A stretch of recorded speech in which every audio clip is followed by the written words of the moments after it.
Hello dear ICSE students, कैसे हो आप सब। उम्मीद है सभी लोग बढ़िया होंगे।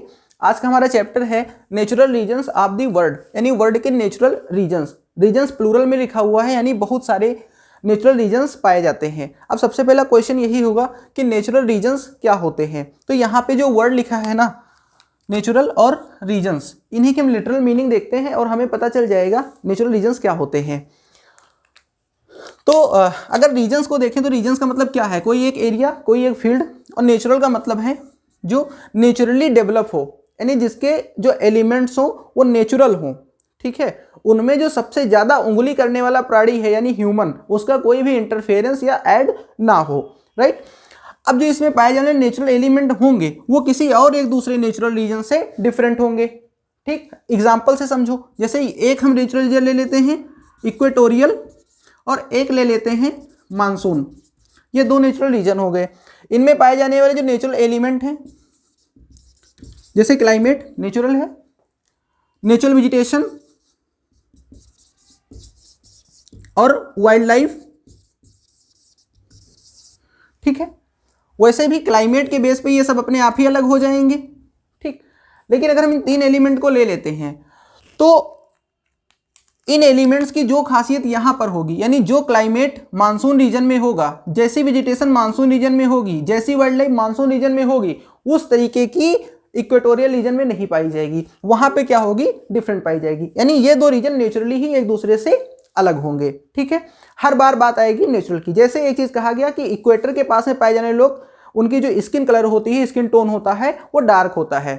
ठीक है, अब आप वहां पे इक्वेटोरियल रीजन में रहने वाले किसी गोरे व्यक्ति को लाके खड़ा कर दो, कहो कि देखो ये डार्क नहीं है, तो आप ये समझो कि वहां का वो ओरिजिनली वहां का रहने वाला नहीं होगा।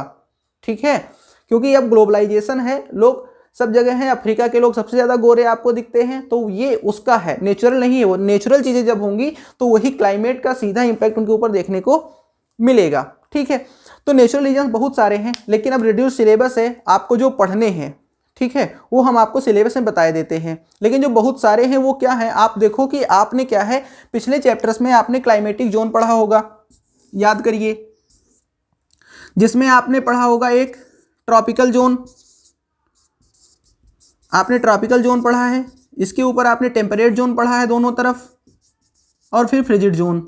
इनको आपने क्लाइमेटिक जोन या हीट बेल्ट्स नाम दिए थे। ठीक है, अब इन्हीं हीट बेल्ट्स के सारे और क्लासिफिकेशन कर सकते हैं। ट्रॉपिकल जोन में आपके हॉट डेजर्ट पाए जाएंगे, इक्वेटोरियल रीजन पाया जाएगा और ट्रॉपिकल मानसून पाया जाएगा। टेम्परेट जोन में आप आओगे तो आपको मेडिटेरेनियन क्लाइमेट मिलेगा, टेम्परेट ग्रासलैंड मिलेंगे, और फिर फ्रिजिड जोन में आप आओगे तो आपको कोल्ड डेजर्ट मिलेंगे।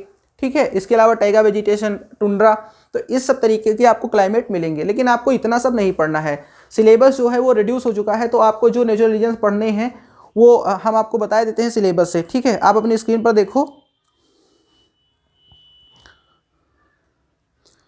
यहां पर जो आपका सिलेबस है वो है location, area, climate, natural vegetation and human adaptation. मतलब इतनी टॉपिक पढ़नी है, किन रीजन्स की, इक्वेटोरियल रीजन की, ट्रॉपिकल डेजर्ट की और ट्रॉपिकल मानसून की। यानी केवल तीन रीजन्स हमको पढ़ने हैं। एक इक्वेटोरियल रीजन पढ़ना है, दूसरा ट्रॉपिकल डेजर्ट पढ़ना है, और तीसरा ट्रॉपिकल मानसून पढ़ना है। इस वीडियो में हम इक्वेटोरियल रीजन पढ़ेंगे, बाकी दो के लिए अगले दो वीडियो आपको मिलेंगे।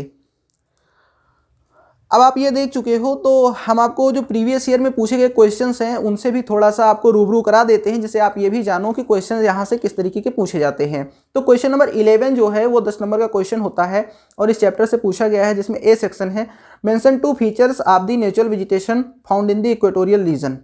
ओके, देन बी वाला है आपका, mention any 2 ways by which the natural vegetation in tropical deserts adapt to the arid conditions. यानी डेजर्ट से ये क्वेश्चन है। पहला वाला जो है वो इक्वेटोरियल रीजन से है।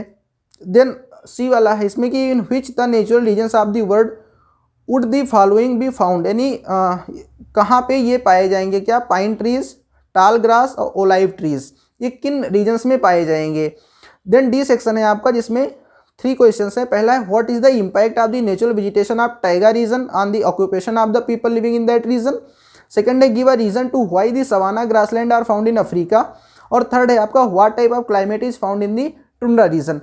ये क्वेश्चन पूछे गए हैं। अब ये टाइगा, टुंड्रा, ये और ये सवाना ग्रासलैंड, ये सब इस ईयर आपसे नहीं पूछे जाएंगे। आपसे क्वेश्चन आएंगे इक्वेटोरियल रीजन से, डेजर्ट रीजन से और मानसून रीजन से।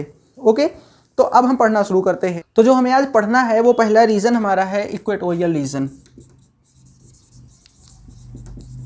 इक्वेटोरियल रीजन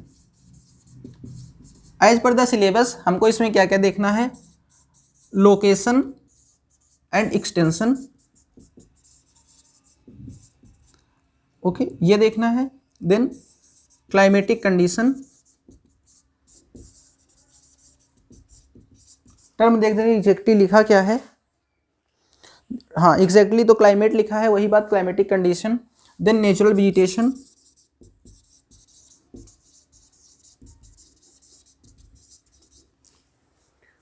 और ह्यूमन एडेप्टेशन।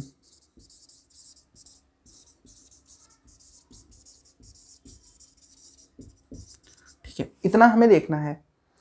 देखो अगर आपको सिलेबस को लेकर के किसी भी तरीके कोई कंफ्यूजन होगा कि सर इतना कम क्यों बता रहे हैं, तो सर का कोई वो नहीं है, हम पिछले वीडियो में बता चुके हैं। CISE की आप वेबसाइट पर जाइए, वहाँ पे आपको रेडियो सिलेबस मिल जाएगा, जो यही मिलेगा, यही है। ठीक है, तो चलो स्टार्ट करते हैं। सबसे पहला है लोकेशन एंड एक्सटेंशन, कहाँ पाए जाते हैं। तो आपको हम लैटिट्यूड लॉन्गिट्यूड ये सब पढ़ा ही चुके हैं। हमने आपको ये बताया है कि किस तरीके से ग्रिड से लोकेशन निकालते हैं। अगर हम ग्लोब को देखें, ठीक है, ये हमारी 0 डिग्री की इक्वेटर है। ठीक है, इक्वेटोरियल रीजन नाम ही है, यानी जो रीजन्स इक्वेटर के आसपास पाए जाते हैं। बेसिकली जो इक्वेटोरियल रीजन है वो 5 डिग्री नॉर्थ से 5 डिग्री साउथ तक ही जो है एक्सटेंडेड है। लेकिन जब शिफ्टिंग ऑफ दी बेल्ट होती है, आपने ये भी एटमॉस्फेरिक प्रेशर एंड बेल्ट्स में पढ़ा है, तो ये 10 डिग्री तक चले जाते हैं। कहाँ तक? 10 डिग्री तक, यानी 10 डिग्री नॉर्थ जब बेल्ट नॉर्थ की तरफ शिफ्ट होती है, और 10 डिग्री साउथ जब बेल्ट जो है साउथ की तरफ आती है। ठीक है, तो हम इनको ये कह सकते हैं कि 10 degree north to 10 degree south तक जो है इक्वेटोरियल रीजन पाए जाते हैं। ठीक है, क्योंकि बताया ना मैंने कि 5 degree north to 5 degree south equatorial region है, लेकिन जब बेल्ट की शिफ्टिंग होती है किसके साथ में? सन की मूवमेंट के साथ में। जब सन ट्रॉपिक ऑफ कैंसर पे होता है तो ये जो बेल्ट है ये 5 डिग्री नॉर्थ की तरफ शिफ्ट हो जाती है, और जब सन ट्रॉपिक ऑफ कैंसर पे आता है तो 5 डिग्री साउथ की तरफ शिफ्ट हो आती है। तो इसलिए इनका 10 डिग्री तक का जो दायरा है वो घटता बढ़ता रहता है। ठीक है, अब इसको हम क्या कहेंगे? इसको कहेंगे कि ये लोकेशन है। क्या कहेंगे? लोकेशन है। अब हम जब एक्सटेंशन पे बात करेंगे तब हम क्या करेंगे? तब हम बनाएंगे वर्ल्ड का मैप। तो बहुत सुंदर तो नहीं बनेगा बिल्कुल कियारा आडवाणी जैसा, लेकिन जल्दी में हम एक मैप बनाते हैं। तो ये देखो ये आपका साउथ अमेरिका है, और यहाँ से ऐसे आएंगे,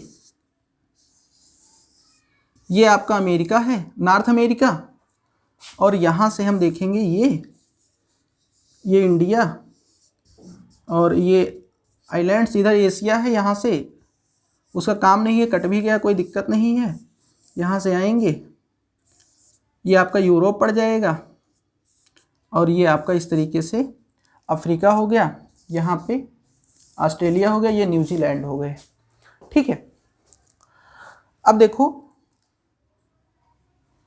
ये लाइन जो है यहाँ से ऐसे पास होगी, इक्वेटर वाली। ठीक है, ऐसे पास हो जाएगी। यहाँ से ये जो रीजन होंगे, यानी ग्लोब पर भी तो ऐसे ही बना होता है, ये जो रीजन होंगे ये इक्वेटर में, इक्वेटोरियल रीजन में क्या होंगे? आएंगे। अब यहाँ पे कहाँ पे ज़्यादा इनका इम्पैक्ट दिखेगा? इस जगह पे दिखेगा, इस जगह पे, यहाँ पे ये पूरा इस जगह पे दिखेगा। ठीक है, यहाँ पे, और ये जो आइलैंड्स हैं यहाँ दिखेंगे इस जगह पे। ठीक है, इतनी जगह पे ये क्या होंगे? आपको दिखेंगे। अब ये क्या है? ये आपका, और थोड़ा यहाँ पे दिखेगा। अब ये आपका क्या है? साउथ अमेरिका, यानी कहाँ पे पाया जा रहा है? साउथ अमेरिका में। ये क्या है आपका? अफ्रीका, और ये क्या है आपका? ये है आपका साउथ ईस्ट एशिया, यानी केवल आप एशिया भी कह सकते हो। यानी कितने कॉन्टिनेंट्स में एक्सटेंडेड है? 3। कौन कौन से? साउथ अमेरिका, अफ्रीका और एशिया, ये 3 कॉन्टिनेंट में है। अब ये जो यहाँ पे पाया जा रहा है इसको हम कह देते हैं मिडिल अमेरिका। क्या? Middle America. मिडिल अमेरिका कोई कॉन्टिनेंट का नाम नहीं है, ये नॉर्थ अमेरिका है, साउथ अमेरिका है, बीच में है, तो मिडिल अमेरिका इसको कहते हैं। तो कॉन्टिनेंट के बेस पे आप जान गए। और किस नाम से जानते हैं? इनको हम कहते हैं मलेशियन आइलैंड, यानी जो साउथ ईस्ट एशिया है यहाँ पे जो आइलैंड्स पाए जा रहे हैं इनका नाम है जावा, सुमात्रा, बोर्नियो, इंडोनेशिया, मलेशिया, ये सब यहाँ पे कंट्रीज हैं। ठीक है, तो इनको हम मलेशियन आइलैंड भी कहते हैं। तो एक नाम आप ये जान लीजिए। यहाँ पे ये जो अफ्रीका है यहाँ पे आपकी रिवर है Congo river, CONGO, Congo, congrats वाला नहीं, कांगो। ठीक है, कांगो कांग्रेट्स को बोलते हैं ना, जैसे है ब्रो, वो वाला नहीं। तो कांगो रिवर है, तो कांगो रिवर के नेम पे जो वहाँ से जो एरिया बना हुआ है इसको बोलते हैं कांगो बेसिन। जैसे इंडिया में आप देखोगे कि Ganga basin, Mahanadi basin, Kaveri basin. Basin का मतलब होता है जो रिवर के थ्रू बनाया गया फील्ड होता है। और यहाँ पे आपकी वर्ल्ड की सबसे बड़ी जो रिवर है यानी लार्जेस्ट रिवर अमेजॉन, वो यहाँ पे है, तो इसको अमेजॉन बेसिन बोलते हैं। ठीक है, तो अमेजॉन बेसिन, कांगो बेसिन और ये मलेशियन आइलैंड। ठीक है, सबसे लार्जेस्ट मैंने नाम लिया अमेजॉन है, और सबसे लॉन्गेस्ट कौन सी है ये आप कमेंट बॉक्स में बताइएगा। तो आपने इस बेस पे नाम जान लिया। अब अगर कंट्रीज के नाम लेंगे कि किन किन कंट्रीज में पाया जाता है, तो यहाँ जो है यहाँ से लेकर के तो इसमें आपको मिलेंगे इक्वाडोर, पेरू, ब्राज़ील, ये कंट्रीज आपको यहाँ पर मिलेंगे। ठीक है, और इसके अलावा सिएरा लियोन मिलेगा, सनी लियोन नहीं बोल रहा हूँ, सिएरा लियोन बोल रहा हूँ, ये आप जानिए। अफ्रीका में आपको अफ्रीकन रिपब्लिक, कांगो रिपब्लिक, इस तरह की कंट्रीज, इक्वाडोर, हाँ कांगो रिपब्लिक, इस तरह की कंट्रीज आपको यहाँ पर मिलेंगे। और यहाँ पे मैंने बताया ही जो आपका जावा, सुमात्रा, बोर्नियो, ये सब है, ये यहाँ पे है।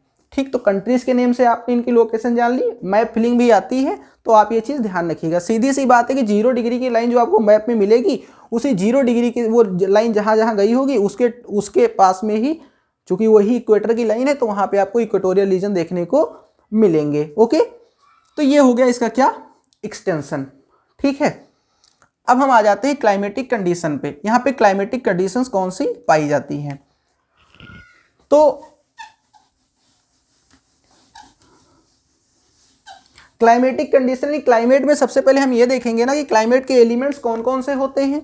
आप ये सब पहले पढ़ चुके हो, अगर नहीं पढ़ा है तो डिस्क्रिप्शन बॉक्स में पूरी प्लेलिस्ट की लिंक है, आप वहाँ पे जाओ, सारे चैप्टर पढ़ाओ। इसको सबसे लास्ट में पढ़ोगे तो बहुत मजा आएगा, बहुत मज़ेदार चैप्टर है। और ये जानो कि उधर जितना कुछ सीख करके आए हो ना, उसका इम्प्लीमेंटेशन यहाँ पर है।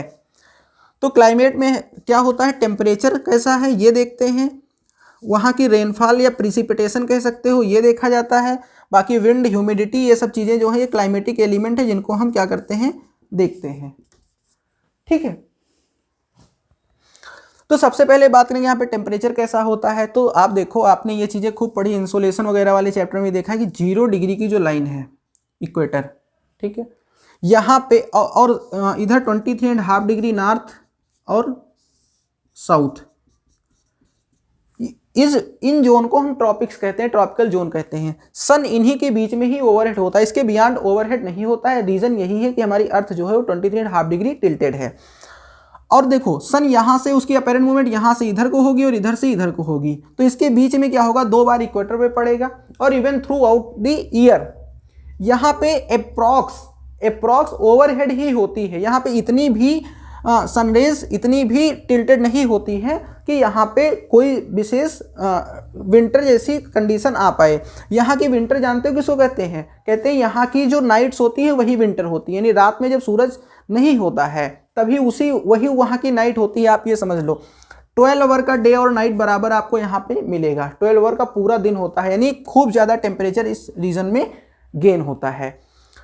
ठीक है, और रीज़न यही है कि सन का यहाँ पे ओवरहेड होना। ओके, टेम्परेचर अगर आप देखोगे तो लगभग आपको मिलेगा यहाँ पे 25 से 30 डिग्री सेंटीग्रेड का एवरेज मिलेगा। जो आप यहाँ पे जो ये देखोगे कि एनुअल रेंज क्या है टेम्परेचर की, एनुअल रेंज का मतलब ये होता है कि पूरे ईयर का जो सबसे कम टेम्परेचर है और सबसे ज़्यादा टेम्परेचर है उसका जो डिफरेंस है उसको रेंज कहते हैं। अब देखो, टेम्परेचर का वेरिएशन जितना कम होगा रेंज उतनी ही कम होगी, तो यहाँ पे रेंज बहुत कम मिलेगी आपको, क्योंकि यहाँ पे टेम्परेचर का वेरिएशन नहीं है, थ्रू आउट द ईयर एक ही जैसा टेम्परेचर होता है, एक जैसी ही क्लाइमेट बनी रहती है। क्लाइमेट का यहाँ पे किसी भी तरीके का चेंज नहीं आता है, जैसे इंडिया में आता है जाड़ा गर्मी होता है, यहाँ पे ऐसा कुछ नहीं होता है। ओके, तो ये चीज़ हो गई। अब फिर आते हैं हम किसमें, रेन में। तो देखो क्या होता है, खूब ज़्यादा यहाँ पे टेम्परेचर होता है, ओशियानिक रीजन भी यहाँ पास में है, और जब टेम्परेचर यहाँ पे इतना ज़्यादा होता है तो जो नीचे वाली एयर होती है वो हीट होती है, स्पार्स होती है और ऊपर की तरफ राइज होती है, और आसपास में ओशंस है तो वो साथ में इवेपोरेशन लेकर के राइज होती है, और जो कंटिन्यू ऊपर राइज होती है तो वो बना लेती है कन्वेक्शनल करंट्स। आपने रेनफॉल के 3 टाइप पढ़े हैं, आपने उसमें पढ़ा है कि कन्वेक्शनल रेनफॉल, साइक्लोनिक रेनफॉल और ओरोग्राफिक रेनफॉल, ये 3 टाइप के आपने रेनफॉल पढ़े हैं ह्यूमिडिटी वाले चैप्टर में।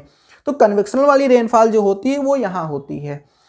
ओके, तो वो साथ में क्या करती है, इवेपोरेट होकर जाती है, यानी ह्यूमिडिटी ऊपर लेके जाती है, और जब ऊपर वो जाएगी तो विंड ठंडी होगी, कंडेंसेशन होगा और बारिश होगी। तो होता क्या है कि दोपहर 12 बजे तक खूब तेज यहाँ पर धूप होती है, ठीक है। इसके बाद में फिर क्या होता है, वही कन्वेक्शनल सिस्टम से यहाँ पे क्लाउड्स बनना शुरू हो जाते हैं, और फिर 4 PM के आसपास यानी 4 बजे के आसपास खूब तेज बारिश होती है, और ये रोज होता है रेगुलर। इसीलिए यहाँ की 4 PM की रेनफॉल यानी रेनफॉल ऑफ 4 o'clock बहुत फेमस है। अगर 4 o'clock रेनफॉल की कोई बात करेगा तो आप जान जाना कि इन रीजन की बात हो रही है, ठीक है। आई होप आपको ये समझ में अच्छे से आ रहा होगा। यहाँ पे और खासियत ये है कि यहाँ पे आपको जो डस्क और डॉन होता है यानी जो ट्विलाइट्स होती हैं वो आपको नहीं दिखेगी। उसका एक रीज़न ये भी है कि ये बिल्कुल जो है इक्वेटर पे है, बिल्कुल मिडिल ऑफ द अर्थ, ये रीज़न है, ठीक है। इसका एक रीज़न ये भी है, और थोड़ा सा जो दिखना भी है वो वहाँ पे इतनी डेंस वेजिटेशन है उसकी वजह से भी नहीं दिखता है। अब हम आ जाते हैं कहाँ पे, हाँ अभी अब आ जाते हैं इसके बाद में हम नेचुरल वेजिटेशन पे। कहाँ पे आते हैं, नेचुरल वेजिटेशन पे। तो आप खुद देखो कि इतना यहाँ पे टेम्परेचर है, ठीक है, और इतनी भयंकर रेनफॉल होती है। अब रेनफॉल इतना रोज होती है तो रेनफॉल का जो एवरेज निकल करके आता है ना वो 200 सेंटीमीटर से ऊपर का निकल करके आता है, जो हाईएस्ट रेनफॉल मानी जाती है, बहुत ज़्यादा रेनफॉल मानी जाती है। तो खूब ज़्यादा टेम्परेचर भी है, खूब ज़्यादा रेनफॉल भी है, यानी वेजिटेशन की खूब डेंस ग्रोथ को ये चीज़ें प्रमोट कर रही हैं, राइट। तो क्या होगा यहाँ पे कि खूब डेंस वेजिटेशन यहाँ पे ग्रो होती है, वेजिटेशन की जो ग्रोथ होती है वो खूब डेंस होती है। 60 to 80 मीटर्स 80 मीटर्स की हाइट तक ट्रीज चले जाते हैं, और यहाँ पे ट्रीज जो होते हैं ना वो लेयर जैसे होते हैं। लेयर का मतलब ये है कि जो खूब बड़े हो गए वो इतने हाइट पे होंगे, फिर उससे छोटे थोड़ा और इस तरीके से होंगे, फिर थोड़ा और नीचे, लार्ज कैनोपी वाले ट्रीज होते हैं, ठीक है। इनका जो आपको सरफेस मिलेगा यानी प्लेन एरिया वो आपको क्लीन मिलेगा, साफ मिलेगा, वहाँ पे आपको ज़्यादा ग्रासेज वगैरह नहीं मिलेंगी। उसका यही रीजन है कि वहाँ पे सनलाइट नहीं पहुँच पाती, जो भी ग्रास होगी काफ़ी बड़ी हो जाएगी। सनलाइट की रीच के लिए कि नहीं इस झुरमुट से निकल करके ऊपर सनलाइट को वो पा सके, यानी उन पर एक कंपटीशन होता है, इसलिए वो वेजिटेशन क्या होती है और ऊपर चली जाती है। वेजिटेशन के अगर आप नाम जानना चाहोगे तो यहाँ पे पाए जाते हैं जैसे एबोनी के ट्री, एबोनी, महोगनी, और जो सबसे फेमस आप नाम भी जानते हो रबर। ये सब ट्रीज यहाँ पर पाए जाते हैं। यहाँ पे आपको क्लाइंबर्स मिलेंगी, और क्लाइंबर्स 2 तरीके के होते हैं। एक होते हैं एपीफाइट्स, ये सब साइंस में आप खूब पढ़े होंगे, और मैंने कई बार बताया कि ज्योग्राफी भी अपने आप में साइंस है। एपीफाइट्स और एक पैरासाइट। पैरासाइट में होते हैं कि वो क्रीपर्स जो किसी ट्री पे डेवलप होते हैं और अपना न्यूट्रिशन भी वहीं से लेते हैं, और एपीफाइट्स जो होते हैं उनको न्यूट्रिशन से मतलब नहीं होता है, वो न्यूट्रिशन ग्राउंड से ही लेते हैं, उनकी रूट्स ग्राउंड में होती है, बस वो केवल एक सहारे के लिए जो है उन पर चढ़े होते हैं, ठीक है। मतलब वही बिल्कुल व्हाट्सएप वाला स्टेटस आप समझ लो कि मुझे तेरी ज़रूरत, तुझे मेरी ज़रूरत नहीं है, बस मैं तेरा साथ देने आया हूँ ठीक है, तो आप ऐसे समझ लो। तो एपीफाइट्स वाले यहाँ पे क्लाइंबर्स जो होते हैं वो मिलते हैं, ओके।